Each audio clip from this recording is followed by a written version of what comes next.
بسم الله الرحمن الرحيم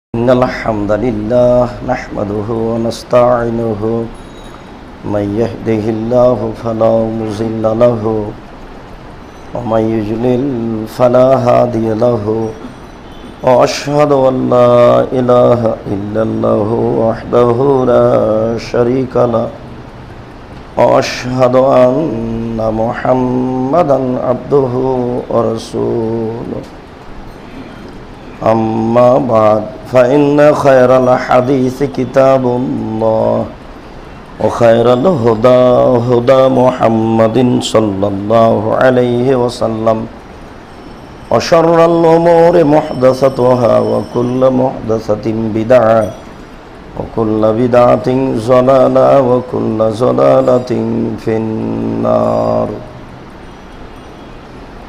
أعوذ بالله من الشيطان الرجيم. يا أيها الذين آمنوا استعينوا بالصبر والصلاة إن الله مع الصابرين. عن أبي هريرة رضي الله تعالى عنه قال قال رسول الله صلى الله عليه وسلم الصلوات الخمس الجمعة إلى الجمعة ورمضان إلى رمضان مكفرة إجازة الكبائر رواه مسلم. عن أبي هريرة رضي الله تعالى عنه قال قال رسول الله صلى الله عليه وسلم أرأيتم لو أن نهرا بباب أحدكم يغتسل منه كل يوم 5 مرة هل يبقى من درنه شيء؟ قالوا لا يبقى من درنه شيء. قال فذلك مثل الصلوات الخمس يمحو الله بهن الخطايا رواه مسلم. عن أبي هريرة رضي الله تعالى عنه قال قال رسول الله صلى الله عليه وسلم لا يعلم الناس ما في النداء والصف الأول لم يجدوا إلا يستهموا لاستهموا عليه ولو يعلم الناس ما في التهجير লাস্তাহামু আলাইহি ওয়া ইয়ালামুন নাস মা ফিল আতামাত ওয়াল ফজর লা আতাহুম ওয়া হাবওয়ান রাহুল বুখারী ও মুসলিম। সম্মানিত মসজিদের মুসল্লি, প্রশংসা আল্লাহর জন্য, শান্তি অবতীর্ণ হোক আল্লাহ রাসূলের উপর সাল্লাল্লাহু আলাইহি ওয়াসাল্লাম। আমাদের বিগত আলোচনা অনুযায়ী আজকের বক্তব্যের বিষয় ফরজ সালাতের গুরুত্ব। ফরজ সালাতের গুরুত্বের পরেই আমাদের আসবে নফল সালাতের গুরুত্ব, তারপর রাসূল সাল্লাল্লাহু আলাইহি সাল্লামের বাস্তব সালাত ও অন্যান্য সালাত।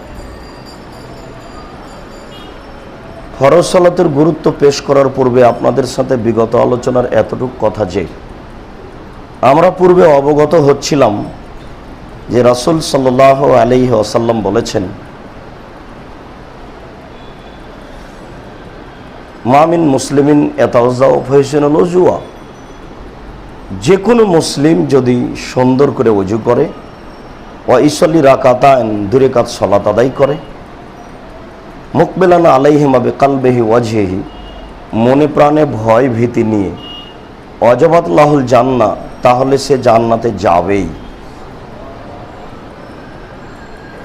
এখানে জান্নাতে যাবেই এই জোরালোভাবে বলার পূর্বে দুটি কথা উল্লেখ হয়েছে। তার একটি হচ্ছে সুন্দর করে ওযু করা, আর একটি হয়েছে মনে প্রাণে ভয় ভীতি নিয়ে 2 রাকাত সালাত আদায় করা। এটা নফল সালাত। আমরা সময় সাপেক্ষে 2 রাকাত সালাতের বিবরণ দিই।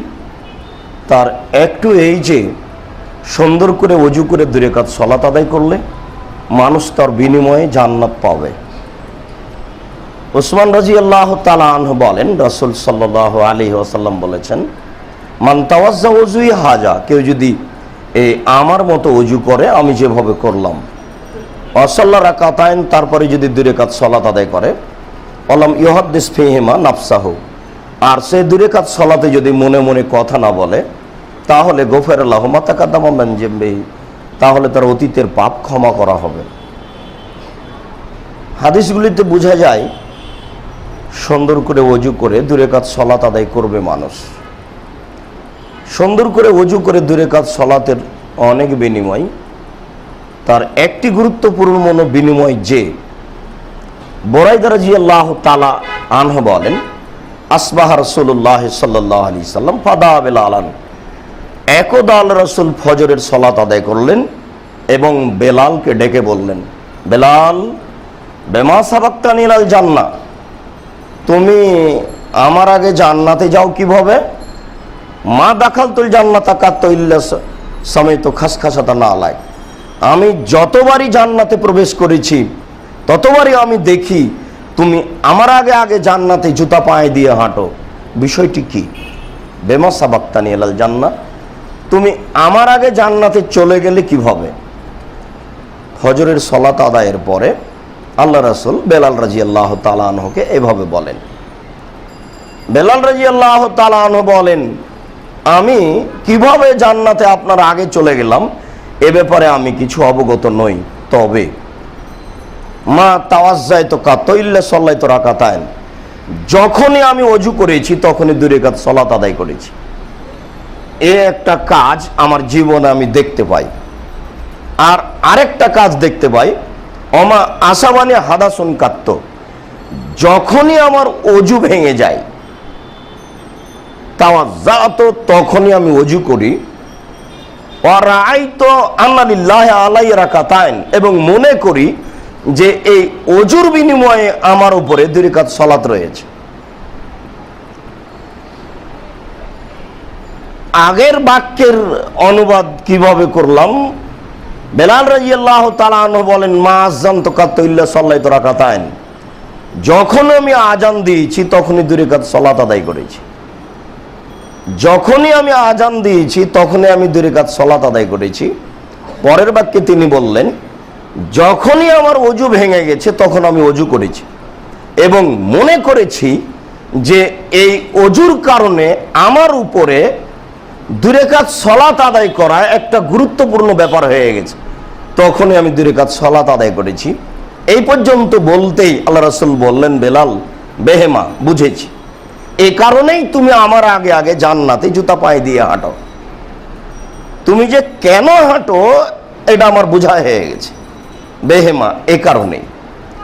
তাহলে বোঝা যাচ্ছে যে ওযু করে 2 রাকাত সালাত আদায় করলে, আজানের পরে পরেই 2 রাকাত সালাত আদায় করলে বিনিময় জান্নাতের রাসূলের আগে আগে হাঁটার সুযোগ হতে পারে। এ তো কোনো নবীর ব্যাপার নয়, একজন মানুষের ব্যাপার, তবু কুৎসিত মানুষ, এত কুৎসিত যে চেহারার দিকে তাকা যায় না। তাই রাসূল সাল্লাল্লাহু আলাইহি ওয়াসাল্লাম যখন মুআয ইবনে জাবালকে পাঠালেন ইয়ামান, তখন তিনি বললেন, মুআয, যখন তুমি ঘুরে আসবা ইয়ামান থেকে, হয়তোবা তুমি আমার কবরের পাশে হাঁটবা,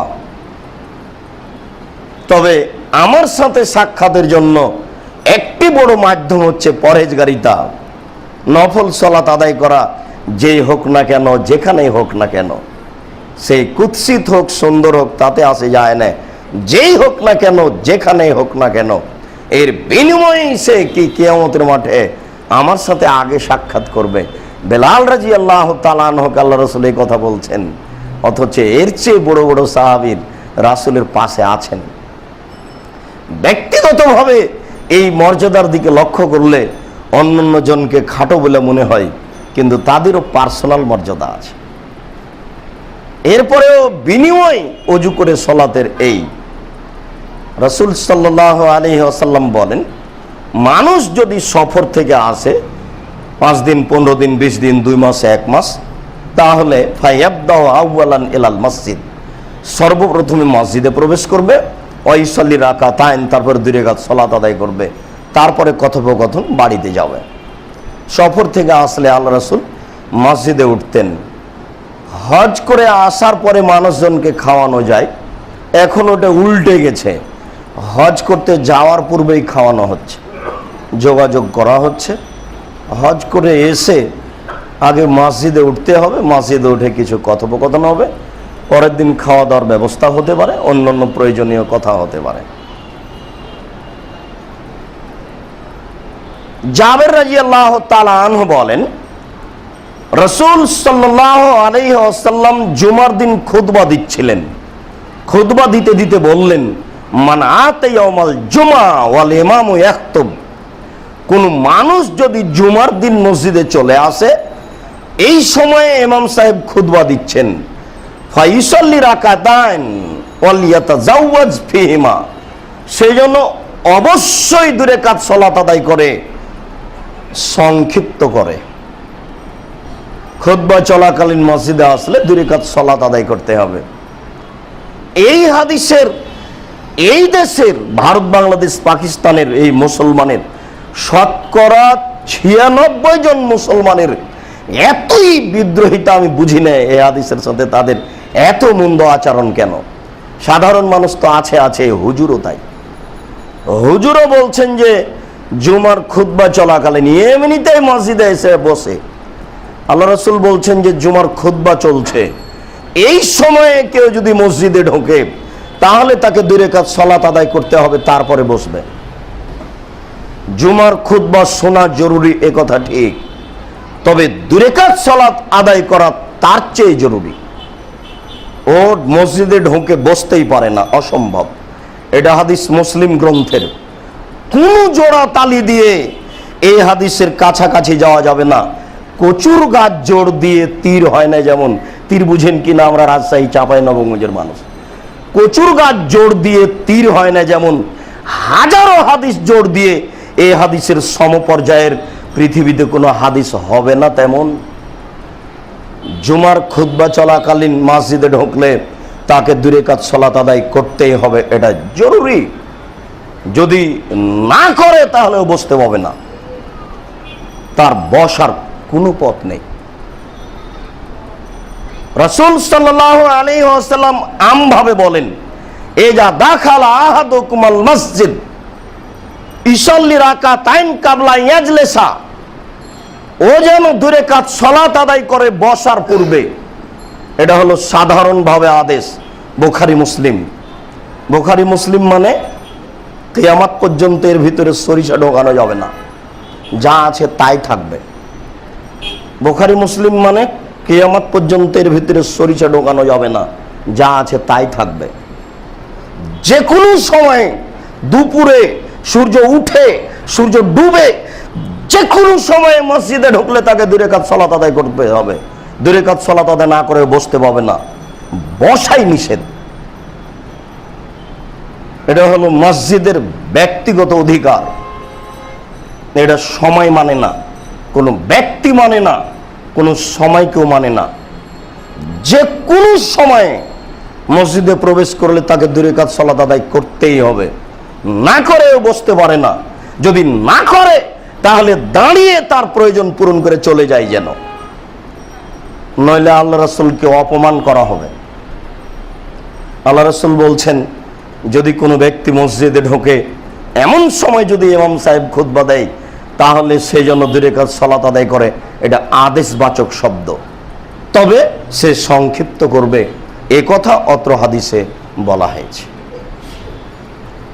বিপদে পড়ে মানুষ 2 রাকাত সালাত আদায় করবে, তার প্রমাণে বুখারী মুসলিমের হাদিস ইব্রাহিম আলাইহিস সালামের স্ত্রী সারা, যা আমরা আগে থেকে অবগত, সময় সাপেক্ষে আমরা তা বলবো। সারা রাদিয়াল্লাহু তাআলা আনহা বিপদে পড়ে স্বৈরাচারী শাসকের সামনে ওযু করে 2 রাকাত সালাত আদায় করে নিজের কথাটি পেশ করেছিলেন। তিনি বলেছিলেন, আমি যদি আপনাকে বিশ্বাস করে থাকি, আপনার নবী ইব্রাহিমকে বিশ্বাস করে থাকি, আর আমার লজ্জা স্থানকে যদি আমি কোনো মানুষের জন্য বৈধ না করে থাকি, আমার জিন্দেগিতে কোনো পুরুষ আমার সাথে মিলেনি আমার স্বামী ইব্রাহিম ছাড়া, এই কথা যদি সত্য হয়, তাহলে স্বৈরাচারী শাসক আমার কিছু করতে পারবে না, তুমি একে আমার উপরে ন্যস্ত করবা না। বলার সাথে সাথে স্বৈরাচারী শাসক অজ্ঞান হয়ে পড়ে যায়। বুখারী মুসলিম, যা আমরা পূর্ব থেকেই অবগত। বিপদে পড়ে খোবাইব রাদিয়াল্লাহু তাআলা আনহু 2 রাকাত সালাত আদায় করেছিলেন। 70 জন সাহাবীকে আটকিয়েছিল মুশরিকরা, এরপরে প্রায় লোককেই হত্যা করেছিল। আর খোবাইব রাদিয়াল্লাহু তাআলা আনহুকে ধরে নিয়ে গিয়ে বাড়িতে কয়েকদিন রেখে তাকে হত্যা করেছিল। হত্যা করার পূর্বে তিনি বলেছিলেন, আমাকে 2 রাকাত সালাত আদায় করার সুযোগ দেওয়া হোক। ঠিক আছে, তা দেওয়া হলো। তিনি বলছেন, আমি 2 রাকাত সালাত আদায় করেছি তাড়াহুড়া করে। কেন? তারা মনে করতে পারে যে আমি মনে হয় মরণকে ভয় করি, এই জন্য মনে হয় সালাত লম্বা করছি। তা আমি তাড়াহুড়া করে 2 রাকাত আদায় করলাম, এই জন্য মুশরিক যেন মনে না করে যে আমি মরণকে ভয় করি। আমি মরণকে ভয় করি না। আমি 2 রাকাত সালাত আদায় করে তাকে বলবো যে আমি তোমার নামেই শহীদ হচ্ছি, আমার প্রত্যেকটা শরীরে অঙ্গ প্রত্যঙ্গ তোমার জন্যই মাটিতে লুটিয়ে পড়ছে, এর বিনিময়ে তুমি দিবা, এটা আমি বিশ্বাসী। তাই মাওলানা আশফাকুল্লাহ বলেছিলেন, আমার শরীরের রক্ত এই পাক ভারতের মাটিতে যত ফোঁটা পড়বে ততটা আলেম তৈরি হবে, তারাই ইংরেজকে একদিন এদেশ থেকে লাথি মেরে বের করবে। এই দিন দূরে নেই, সেই দিন আসবেই। মানুষ ভুল বুঝে রাস্তাঘাট বন্ধ করে। রাস্তাঘাট বন্ধ করা কৌশল ধর্মীয় কৌশল নয়। বড় বড় আলেম ওলামা জেলে যাবে, শুলি হবে, ফাঁসি হবে। ধরেন আজ থেকে নিয়ে 200-400 বছর পর্যন্ত ভারত, বাংলাদেশ, পাকিস্তানের আলেমকে জবাই করা হবে, এটা হতে পারে। 200-300 বছর পর্যন্ত ইরাক, ইরানে তাই হয়েছে, এটা হতে পারে। হতে হতে হতে হতে 500 বছর পরে এমন একদিন আসবে যখন এটা আর হবে না। ইংরেজদের যুগে ভারত, বাংলাদেশ, পাকিস্তানে 200 বছর তাই হয়েছে। হতে হতে এমন একদিন আসবে তার হবে না। ভুল পথ মানুষ অবলম্বন করতে পারে না। যাক, বলছিলাম, মহান আল্লাহ বলেন, ইয়া আইয়ুহাল্লাযীনা আমানু, হে বিশ্বাসীগণ, ইস্তাইনু বিস-সাবরি ওয়াস-সালাহ, আল্লাহর নিকটে সাহায্য চাও সালাতের বিনিময়ে এবং ধৈর্যের বিনিময়ে।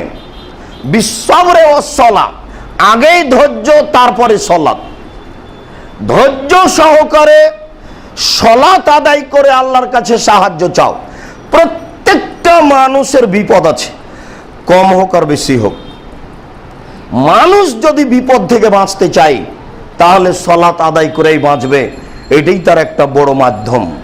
সালাত আদায় করে বললেই হয়ে যাবে এ কথা নয়, দেরিও হতে পারে, তখন আপনাকে ধৈর্য ধারণ করতে হবে। যে কারণে আপনি 2 রাকাত সালাত আদায় করে বাঁচতে চাইলেন, সমস্যা এর চেয়ে আর একটা বড় ছিল, সেটা ঠেকানো হয়েছে, কিন্তু আপনি বুঝলেন আমার দোয়া কবুল হলো না, এই জন্য আপনার ধৈর্যের প্রয়োজন। ধরেন আপনি বিপদ থেকে বাঁচতে চাইলেন, বিপদ চলেই আসলো, তখন আপনি মনে করলেন আপনার দোয়া কবুল হলো না, তখন আল্লাহ বললেন যে ও যেটাকে বড় বিপদ মনে করেছে আমি বড় বিপদ মনে করিনি, কাজেই আমি তার 2 রাকাতের বিনিময়ে, ধৈর্যের বিনিময়ে জান্নাত দিয়ে দিলাম, সে জান্নাতে যাবে। কিন্তু আপনি মনে করলেন আমার দোয়া কবুল হলো না, এই জন্য আল্লাহ বলছেন ধৈর্য আগে, তারপরে সালাত, তারপরে চাওয়া। ধৈর্য আগে, হিসাব করতে হবে। চাইলেই পাওয়া যায় না, বললেই হয় না, অত তাড়াতাড়ি আল্লাহর দরবারে কাজ হয় না। হয় কঠিন, হয় এ কথাই ঠিক, সময়ের ব্যাপার, যদি হও কঠিন। এই জন্য আপনাকে বলে থাকে হওয়া কঠিন কেন? রুজির বিষয়টি খুব জটিল হয়ে যায়, রুজির বিষয়টি খুবই জটিল। এই জন্য আপনাকে আমি আগে থেকেই পরামর্শ দিয়ে আসি, দেখুন পৃথিবীকে অত খাটো মনে করিয়েন না। পৃথিবী অনেক বড়, পৃথিবীকে অত খাটো মনে করা ঠিক নয়। পৃথিবী অনেক বড়, অনেক টাকা আছে, বড় ব্যবসা করতে হবে। টাকা কম আছে, কলা বিক্রি করে খেতে হবে। তার চেয়ে কম আছে, চকলেট বিক্রি করে খেতে হবে। টাকাই নাই, দিন মজুরি করতে হবে। দিন মজুরি যদি করতে না পারি, ভিক্ষা করে খাবো। ভিক্ষা করে খাওয়া ভালো, অবৈধ পয়সা উপার্জন করা ভালো নয়।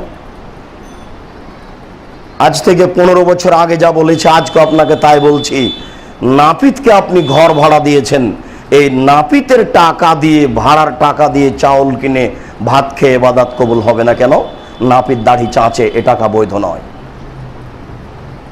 এই যে বললাম, কিয়ামত পর্যন্ত এই ফতোয়া উল্টে দেওয়ার কোনো পথ থাকবে না, কোনো পথ নেই। কথা এটাই। পৃথিবীকে আপনি যত সংকীর্ণ মনে করছেন, আল্লাহ পৃথিবীকে তত সংকীর্ণ মনে করেন না, নবী পৃথিবীকে তত সংকীর্ণ মনে করেননি। পথ এটাই, ওই যে লোকটা বিপদে পড়ে হাত তুলে আল্লাহর দরবারে দোয়া করছে, লোকটা বড় বিপদে সফরে আছে, হাত তুলে দোয়া করছে, মুসাফিরের দোয়া কবুল হয়, বিপদে পড়ে দোয়া কবুল হয়। এর পরেও আল্লাহ রাসূল বলছেন তার দোয়া কবুল হবে না, এই জন্য যে তার খাদ্য হারাম আছে, পানি হারাম আছে, পোশাক হারাম আছে। 299 টাকা দিয়ে একটা লুঙ্গি কিনেছেন, 300 টাকা দিয়ে একটা লুঙ্গি কিনেছেন, 299 টাকা বৈধ আছে, আর 1 টাকা আছে, ওই টাকা যে টাকার যাকাত বের করা হয়নি। এই 300 টাকা দিয়ে আপনি লুঙ্গি কিনেছেন, এই লুঙ্গি আপনার গায়ে যতদিন থাকবে ততদিন ইবাদত কবুল হবে না, এই কথাই ঠিক। কাজে চাইলে আমারটা হয়ে যাবে, এটা নাও হতে পারে। এমনিতে আল্লাহ কাউকে মাফ করে দেন, সেটা ভিন্ন কথা। পতিতালয়ের মহিলা কুকুরকে পানি পান করে জান্নাতে চলে গেছে। আপনারও কোনো একটা কাজ থাকতে পারে, রাস্তা দিয়ে হেঁটে যাচ্ছিলেন, একজন বৃদ্ধ মানুষ রাস্তায় পড়ে গেছে, দ্রুতগামী গাড়ি আসছে, আপনি তাকে বুকে জড়িয়ে নিয়ে রাস্তা থেকে পার করে দিলেন। এই একটা কাজের বিনিময়ে আপনার জীবনের সব পাপ ক্ষমা হয়ে যেতে পারে। আপনি আল্লাহর সন্তুষ্টিকে বুঝেন না, এদেশের মানুষ বুঝে না, এদেশের মানুষ বুঝে না। যদি বুঝতো তাহলে এইসব নেতা নেত্রীর ছবিগুলো রাস্তায় তুলতো না। কেননা এইসব ছবিগুলোকে বিচারের মাঠে আত্মা দেওয়া হবে এবং যারা তৈরি করছে তাকে পিটানো হবে, আত্মা দিতে বাধ্য করা হবে, এবং আত্মা দিতে যখন পারবে না তখন এইগুলো সবকে জাহান্নামে দেওয়া হবে। এরা আল্লাহর রহমতকে খাটো করে দিল। যে লোকগুলি চলে গেছে সেই লোকগুলির জীবনে এমন কোনো একটা আমল থাকতেও পারে, খুবই ছোট আমল, এমন একটা আমল থাকতে পারে যে একটা কওমি মাদ্রাসার ছেলে মাদ্রাসায় ঢুকছিল, বাবু কেউ কোথায় যাও তুমি? বলে আমি এই মাদ্রাসায় পড়ি। তো মাথায় হাত দিয়ে বললো, আচ্ছা ঠিক আছে, তুমি ভালো করে পড়ো, আল্লাহ তোমাকে বড় আলেম করুক, এরকম একটা আপনি বাক্য বলে দিয়েছেন। এই কথাটাতে আল্লাহ খুশি হয়ে গেছে। আপনার যতই পাপ থাকুক না কেন সব পাপ মুছে যাবে এক কথার বিনিময়ে। এক কথায় যেমন সব কাটা যায়, এক কথায় তেমন সব রক্ষাও পেতে পারে। তার সন্তুষ্টির উপরে অযথায় লোকগুলো ভুল বুঝে এইসব লোকগুলোকে বিপদের দিকে টেনে নিয়ে যাচ্ছে। কেউ বুঝে না কল্যাণ কাকে বলে, আর আল্লাহর দয়াও বুঝে না, রহমতও বুঝতে যায় না, ক্ষমা বুঝতে যায় না, সবাই ভুল পথে। মহান আল্লাহ বলেন, তোমরা আল্লাহর নিকটে সাহায্য চাও ধৈর্য সহকারে সালাতের বিনিময়ে। আবু হুরায়রা রাদিয়াল্লাহু তাআলা আনহু বলেন, রাসূল সাল্লাল্লাহু আলাইহি ওয়াসাল্লাম বলেছেন, as-salawatul khams, 5 ওয়াক্ত সালাত, আল জুমা ইলাল জুমা, গত জুমার সালাত আদায় করেছি আর আজকের জুমার সালাত আদায় করছি। ও রমজান ইলা রমজান, বিগত বছর রমজানের সিয়াম পালন করেছি আর এখন এবছর রমজানের সিয়াম পালন করছি। মুকাফফিরাতুন লিমা বাইনাহুমা, এজাজতুনিবাতিল কাবায়ের, মধ্যে যত পাপ আছে সব ক্ষমা হয়ে যাবে। তবে বাক্যে একটু জটিলতা লাগানো আছে, সেটা হচ্ছে যদি মানুষ বড় গুনাহ থেকে বেঁচে থাকে, কাবিরে গুনাহ, এটা একটা কঠিন হয়ে গেল। আপনার বাচ্চা মাদ্রাসায় স্কুলে গিয়ে সকালে রবি ঠাকুরের গান বলে, এটাই বড় গুনাহ। মায়ের দুধ খেতে খেতেও প্রতিষ্ঠানে গেছে, প্রতিষ্ঠানে গিয়ে মুখ দিয়ে যেটা বের করছে সেটাই শিরক, এটা বড় গুনাহ। আপনি এত বড় বিপদে আছেন এদেশের মাটিতে, আপনি যে কত বড় বিপদে একজন মুসলিম হয়ে তা আপনি নিজে ভাবতে পারছেন না। ভাবতে পারলে আপনি সমস্যাটা মনে করতে পারতেন যে আমার দেশের সমস্যা কি। আল্লাহর নবী বললেন যে আগুনের উপরে দাঁড়িয়ে থাকা যেমন ইমানের উপরে থাকা তেমন। কই আমরা তো বুঝতে পারি না, খাই দিন কাটে, সালাত আদায় করি, সবই চলে। তো রাসূলের এই কথা তাহলে কি এমনি নাকি, বৃথা নাকি? আমি আসলে ধর্মই বুঝিনি, তারপরে নিজেকেই বুঝিনি, এই জন্য অসুবিধা বুঝতে পারি না। ধর্ম এবং নিজেকে বুঝতে পারলে অসুবিধা বুঝতে পারতাম।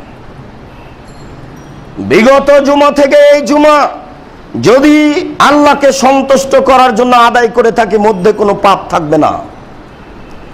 আবু হুরায়রা রাদিয়াল্লাহু তাআলা আনহু বলেন, রাসূল সাল্লাল্লাহু আলাইহি ওয়াসাল্লাম বলেছেন, আর আয়তুম, সঙ্গী সাথী, দেশবাসী, কিয়ামত পর্যন্ত সকল মানুষকে বলছি, তোমাদের মতামত কি? লাউ আন্না নাহারান বেবাবে আহাদেকুম, যদি তোমাদের কারো বাড়ির সামনে একটা নদী থাকে, একদাসল মিল হকুল্লা ইয়ামিন খামসামাররা, সেই নদীতে যদিও 5 বার গোসল করে, হালিয়াবকাম মিন দারানি হিসায়, তাহলে তার শরীরে ময়লা থাকবে কি? এ ব্যাপারে তোমাদের মতামত কি?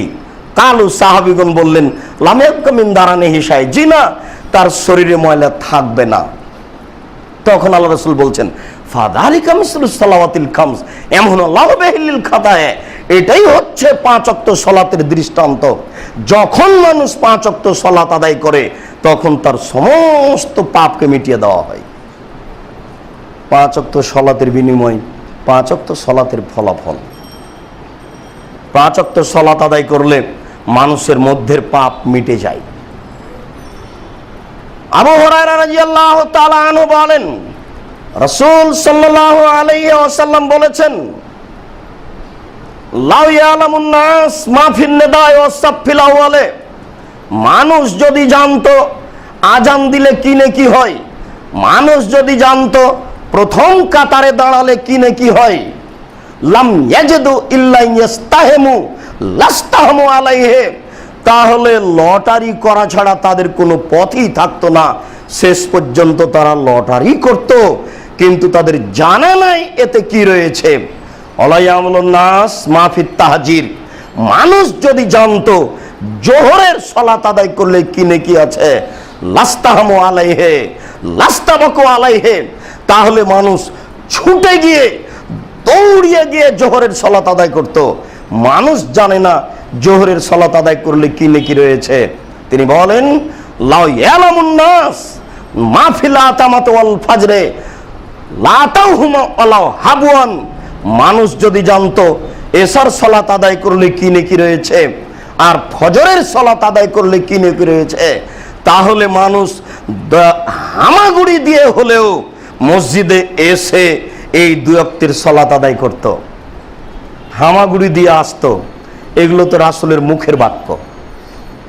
মানুষ তো জানে না যে ফজরের সালাত আদায় করলে কি পাওয়া যায় আর এশার সালাত আদায় করলে কি পাওয়া যায়, এটা মানুষ জানে না। এবার এই বাক্যগুলির ব্যাখ্যা শোনেন। মানুষ যদি জানতো যে এই 2 ওয়াক্ত সালাতে কি আছে, তাহলে মানুষ হামাগুড়ি দিয়ে আসতো। এ কথার সারমর্ম কি? আবু হুরায়রা রাদিয়াল্লাহু তাআলা আনহু বলেন, রাসূল সাল্লাল্লাহু আলাইহি ওয়াসাল্লাম বলেছেন, মান সাল্লাল ইসা বে জামাতিন ফি জামাতিন, কোন ব্যক্তি যদি এশার সালাত জামাতে আদায় করে, ফাকান্নামা সাল্লা নিসফাল লাইলে, তাহলে ও অর্ধেক রাত দাঁড়িয়ে নামাজ পড়লো, সালাত আদায় করলো। এশার সালাত যদি আপনি আদায় করেন তাহলে আপনি অর্ধেক রাত দাঁড়িয়ে সালাত আদায় করলেন। ওমান সাল্লাল ফাজরা ফি জামাতিন, এরপরে ফজরের সালাত কেউ যদি জামাতে আদায় করে, ফাসাল্লাল লাইলা কুল্লাহু, তাহলে ও সারা রাত সালাত আদায় করলো। এবার আপনি বুঝতে পারলেন এশার সালাত এবং ফজরের সালাতের ফলাফল। এশার সালাত এবং ফজরের সালাত যদি মানুষ আদায় করে তাহলে সারা রাত সালাত আদায় করে জানে কি হয় তাই হবে। মানুষ বুঝে না এই ফজরের সালাত এবং এশার সালাত আদায় করলে কি ফলাফল হয়। আল্লাহ আমাদের বুঝার তৌফিক দান করুক, আল্লাহুম্মা আমিন।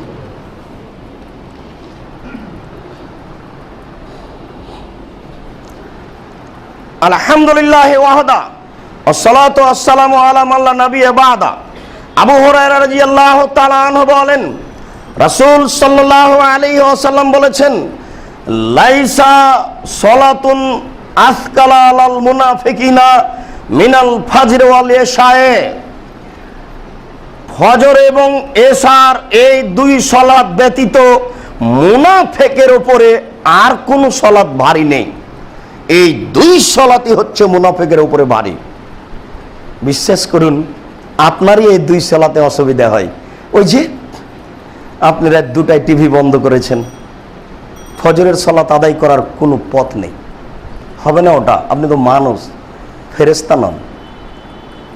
নবী রাসূলগণই দেরি করে ঘুমিয়ে টিকতে পারেন না, আল্লাহ রাসূল বললেন, বেলাল জি পাহারা দাও, ফজরের টাইমে জানাবা। আচ্ছা ঠিক আছে। বেলাল সালাত শুরু করলেন। সালাত শুরু করতে করতে কখন ঘুমিয়ে গেছেন, একবারে ঘুমিয়ে গিয়ে সূর্য উঠে আলো রাসূলের মুখের উপরে লেগেছে, রাসূলের ঘুম ভেঙেছে। কি ব্যাপার বেলাল, কি তুমি যে আমাদের জাগাওনি? তো বেলাল রাদিয়াল্লাহু তাআলা বলছেন, আপনাকে যা ধরেছে আমাকে তাই ধরেছে। আল্লাহ রাসূল বললেন, চলো এখান থেকে দূরে গিয়ে আজান দাও, সালাত আদায় করো। আল্লাহ রাসূল খেপে গেলেন না। ভদ্র মানুষ কাকে বলে দেখবেন।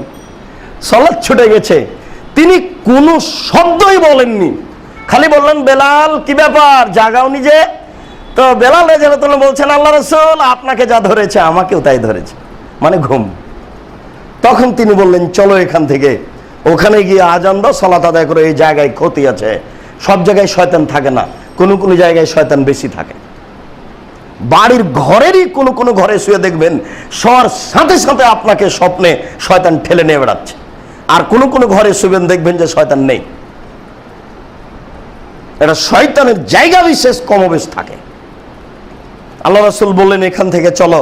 আল্লাহ রাসূল বেলাল রাদিয়াল্লাহু তাআলা কিছু বললেন না। এইটুকুই যেটা বলছি, রাসূল সাল্লাল্লাহু আলাইহি সাল্লাম এশার সালাতের পরে কথা বলাকে ঘৃণা করতেন, এশার সালাতের পূর্বে ঘুমিয়ে যাওয়াকে ঘৃণা করতেন। তবে তিনি রাষ্ট্রীয় আলোচনা উমরের সাথে করতেন, তবে তিনি কল্যাণমূলক কিছু কথা বলা বলি করতেন, তবে তিনি তার স্ত্রীর সাথে কথা বলতেন এশার সালাতের পরে। তাহলে বোঝা যাচ্ছে যে এশার সালাতের পরে প্রয়োজনীয় কথা বলা যায়, এছাড়া এশার সালাতের পরে ঘুমিয়ে যেতে হবে। তাহলে আপনি রাতকে মূল্যায়ন করতে পারবেন, দেখবেন এমনিতে রাত 3টায় ঘুম ভেঙে গেছে, এটা স্বাভাবিক হবেই। আর আপনি যদি রাত 2টায় শোন তাহলে এটা হবে না। প্রায় মানুষই যারা বলে আমরা সালাত আদায় করি, প্রায় নারী যারা মুখে বলে আমরা সালাত আদায় করি, তাদের অবস্থা খারাপ আছে ফজরের সালাত এবং এশার সালাতে। যদি বলা যায় এটাই তার মুনাফিকি লক্ষণ, তো এটা মন্দ হবে না, এ কথাই ঠিক। আল্লাহ রাসূল বলছেন, মুনাফিকের উপরে 2টা সালাত ভারী, একটা ফজরের সালাত আর এশার সালাত।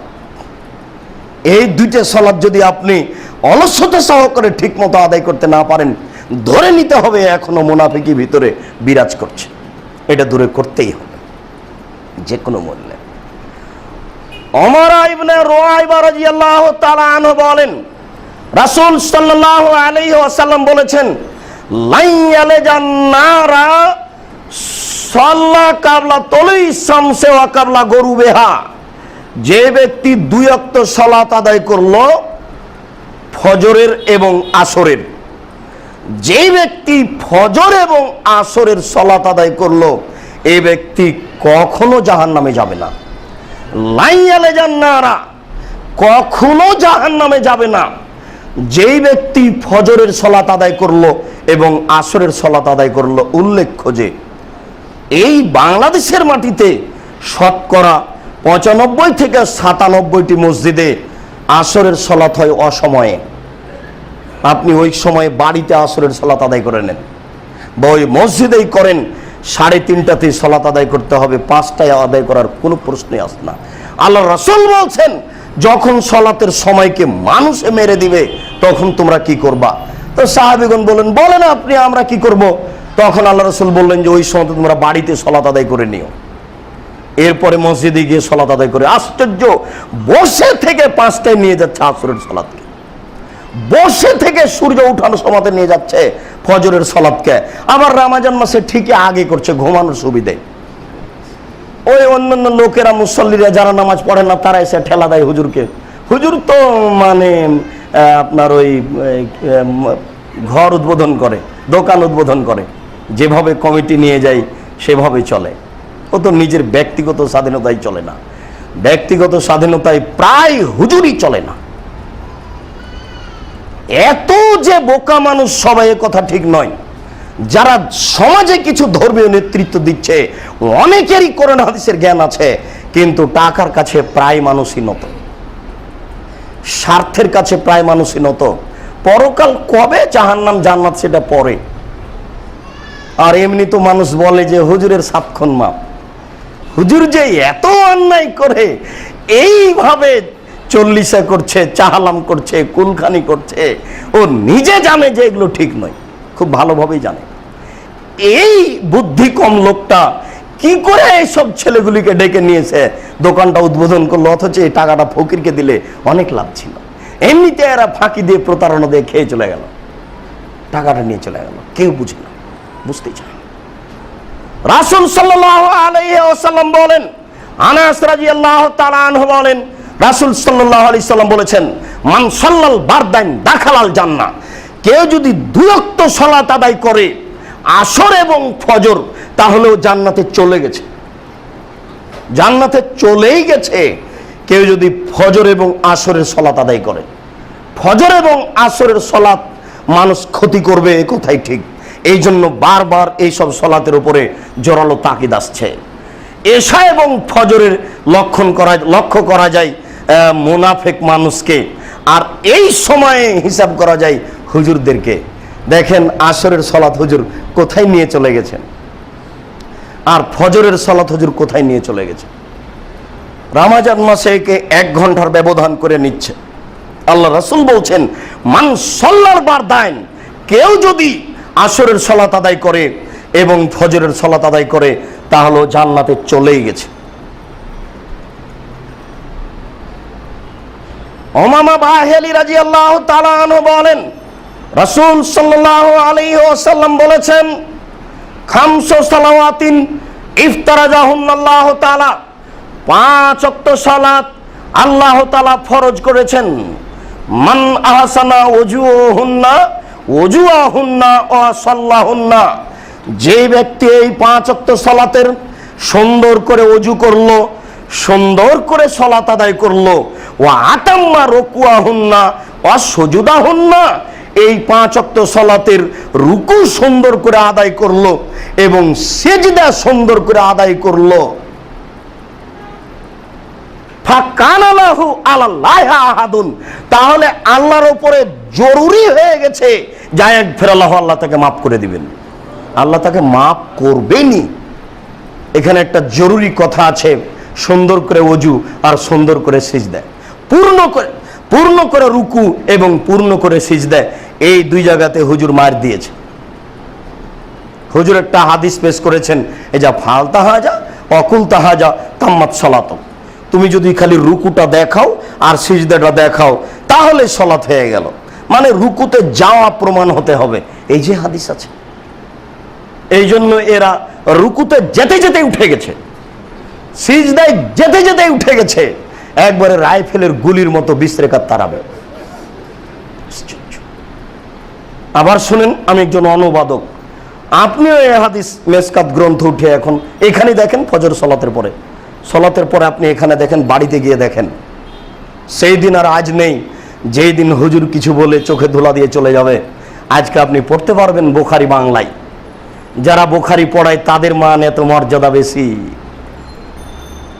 সুফি সাহেব বুখারী পড়ান, সারা চিটাগাঙের লোক মাথায় করে থাকতে চায়, কেন বুখারী পড়ান, বাপ রে বাপ, বিশাল ব্যাপার।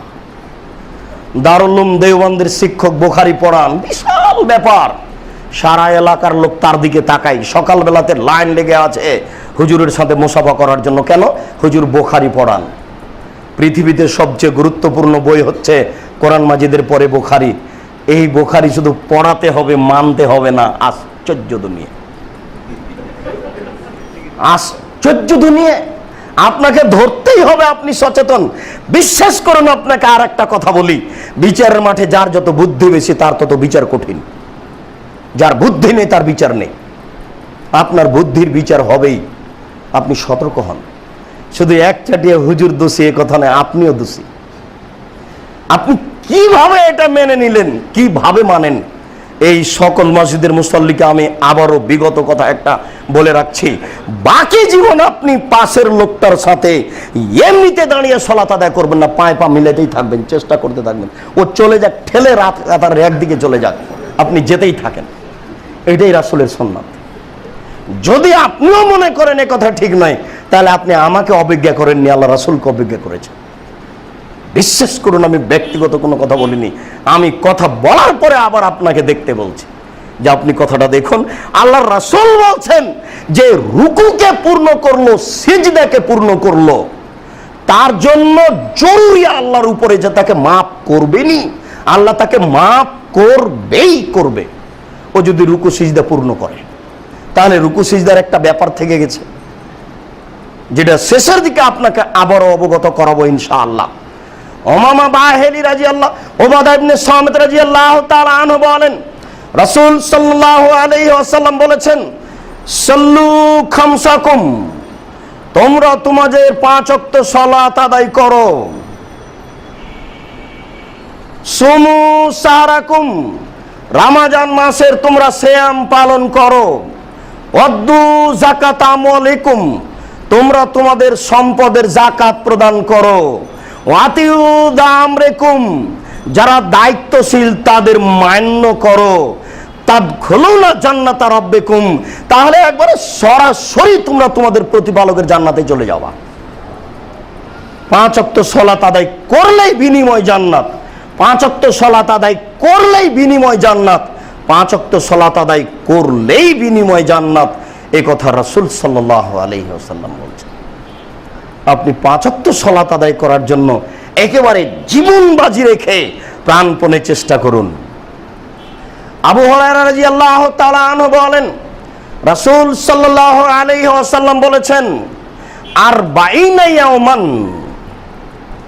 মান ইদরিকু তাকবীরাতাল উলা, যেই ব্যক্তি 40 দিন তাকবীরে উলা পেল, আল্লাহু আকবার পেল, প্রথমে যখন ইমাম সাহেব শুরু করছেন, যেই ব্যক্তি 40 দিন তাকবীরে উলা পেল, কুতিবা লাহু বারাতান, তার জন্য 2টি মুক্তি ঘোষণা করা হলো।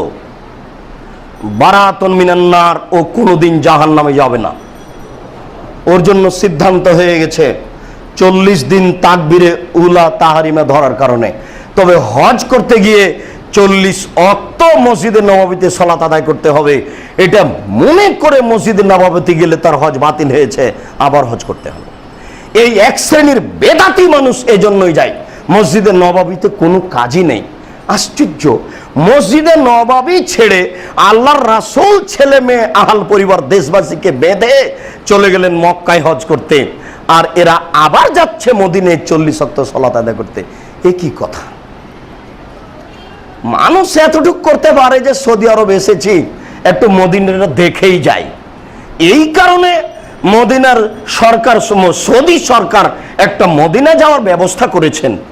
এর অর্থ এই নয় যে এই লোকটা এই কাবা ঘরে কিন্তু জামাতে নামাজ পড়েনি, ও মসজিদে গিয়ে মসজিদে নববীতে 40 ওয়াক্ত সালাত ওই জামাতে শুরু করে ধরবেই, কেন? অতে ও জান্নাত পেয়ে যাবে, এটা ওর হুজুর বলে দিয়েছে। মদিনায় 5 ওয়াক্ত 40 ওয়াক্ত সালাতে জামাতে উপস্থিত হলে ও জান্নাতে চলে যাবে, এই কথা একবারে ডাহা মিথ্যা কথা। এরপরে মসজিদের নববীতে ঢুকে যেটা রাউজাতুন মিন রিয়াজিল জান্নাহ, যেটা পুলিশেরা চেষ্টা করে করে 2 রাকাত সালাত আদায় করাচ্ছে নারী পুরুষকে, এই ধর্ম মিথ্যে। মসজিদে নববীর এই রাউজাতুন মিন রিয়াজিল জান্নাহ, এখানে 2 রাকাত নামাজ পড়লে জানে কি হবে, মসজিদের অন্য জায়গাতে মসজিদের নববীর 2 রাকাত নামাজ পড়লে তাই নাকি হবে। এক নেকি কমবেশের কথা বললে এ ধর্ম মিথ্যে। এক নেকিও কমবেশ হবে না, এক নেকিও কমবেশ হবে না। রাউজাতুন মিন রিয়াজিল জান্নাহর জামান মসজিদে নববীর অন্য জায়গারও তাইমান, একটুকু 19-20 নেই। যদি এখানে পড়তে হয় কোনো মনে করে পড়ে, তাহলে তার হজ বাতিল হয়েছে, আবার হজ করতে যেতে হবে। যেমন ভাবে কয়েকটা উমরা করলে তার মানে হজ বাতিল হয়েছে, আবার হজ করতে হবে, ঠিক ঘটনা এখানেও তাই। আপনি বিশ্বাস করুন, 40 ওয়াক্তের ব্যাপার আল্লাহ রাসূল কিছু বলেননি। বুখারী মুসলিমের হাদিসে এসেছে, আল্লাহ রাসূল বলছেন, আর 22 ইয়াওমান ইদরিকুত তাকবীরাতাল উলা, কোন ব্যক্তি যদি 40 দিন তাকবীরে উলা পায়, আর 22 ইয়াওমান 40 দিন, 40 দিন তাকবীরে উলা পায়, তাহলে কুতিবা লাহু বারাতান, তার জন্য 2টি মুক্ত ঘোষণা করা হয়েছে। তার একটি হচ্ছে ও আর কোনোদিন জাহান্নামে যাবে না, আর একটি হচ্ছে বারাতুন মিনান নেফাক, ও আর মুনাফিক হবে না কোনোদিন, তার ভিতরে আর মুনাফিকই পাওয়া যাবে না, মরা পর্যন্ত সে মুনাফিক থেকে মুক্ত। এই দুইটা জিনিস ওর থেকে একবারে কেটে দেওয়া হবে। ও যদি 40 দিন তাকবীরে উলায় উপস্থিত হতে পারে, পৃথিবীর যে কোনো স্থানে, যে কোনো মসজিদে, যে কোনো স্থানে, যে কোনো মসজিদে যদি আপনি 40 দিন তাকবীর উলা ধরতে পারেন, তাহলে আল্লাহ রাসূল এই কথা বলছেন, আপনার জন্য মুক্ত, আপনি বেঁচে গেলেন। আপনাকে আমি দেখাচ্ছিলাম 5 ওয়াক্ত সলাতের সাথে 5 ওয়াক্ত সলাত আদায় করলে যে ফলাফল পাওয়া যাবে, যে নেকি পাওয়া যাবে, এই নেকির আপনার সামনে বিবরণ পেশ করছিলাম। সম্মানিত মসজিদের মুসল্লি, 5 ওয়াক্ত সলাত আদায় করে আল্লাহকে সন্তুষ্ট করে আমরা জান্নাত কিনতে চাই ইনশাআল্লাহ। আল্লাহ, তুমি বিশেষ রহমতের বিনিময়ে আমাদেরকে 5 ওয়াক্ত সলাত ঠিকভাবে আদায় করার তৌফিক দান করো। আমরা এর মাধ্যমে তোমাকে সন্তুষ্ট করতে চাই। তোমাকে সন্তুষ্ট করে আমরা জান্নাতের উত্তরাধিকারী হতে চাই, তুমি আমাদের কবুল করো। একথা ঠিক, আমরা মানুষ, আমাদের ভুল ত্রুটি হতেই পারে। আমরা এই মসজিদ থেকে বের হওয়ার পরে ইমানের দুর্বলতা দেখা যায়, কেন হয়ে যায় এটা বুঝতে পারি না। তোমাকে বিশ্বাস করি, তোমাকে মানি, তোমার নবীকে বিশ্বাস করি, তোমাকে বিশ্বাস করি। তোমার দরবারে জুমার দিনে এই সময়ে আবারও জোরালোভাবে বলছি, তুমি আমাদের ইমানে পূর্ণতা দান করো, তুমি আমাদেরকে কবুল করো। তোমাকে সন্তুষ্ট করার জন্য যেন এই 5 ওয়াক্ত সালাত আদায় করতে পারি, যার বিনিময় হয়ে জান্নাত। সম্মানিত মসজিদের মুসল্লি, এই মসজিদের সাথে একটি মাদ্রাসা সম্পৃক্ত আছে, যার সহযোগী হচ্ছেন আপনারা। মসজিদের কমিটি বলতে চাচ্ছেন যে ওই মডেল মাদ্রাসার সাথে 2 কাঠা জমির প্রয়োজন। বিক্রেতা বিক্রি করবে যেটুকু মাদ্রাসার একান্ত প্রয়োজন। শহরে মাদ্রাসা গড়ে তোলা খুবই কঠিন, সম্ভবত প্রায় 30 লাখ টাকা লাগে। এই মসজিদ এই মাদ্রাসাকে দেখাশোনা করে আসছে এই মসজিদেরই পুরুষ মুসল্লি এবং নারী মুসল্লি। কাজে আপনাদেরকে বিষয়টি দেখার জন্য আন্তরিকভাবে অনুরোধ করছি, বিষয়টি লক্ষ্য করে এই সুবিধাটা করার জন্য চেষ্টা করবেন বলে আশাবাদী। আল্লাহ তুমি কবুল করো, আল্লাহ আমিন। আল্লাহ, আমাদের যারা মারা গেছে তুমি তাদের কবরের শাস্তি মাফ করো। আমরা যারা অসুস্থ তুমি তাদের আরোগ্য দান করো। যারা আমরা বেঁচে আছি তুমি তাদেরকে তোমার রাসূলের পদ্ধতি অনুযায়ী চলার তৌফিক দান করো। এই দাবি, এই দোয়া তোমার দরবারে রেখে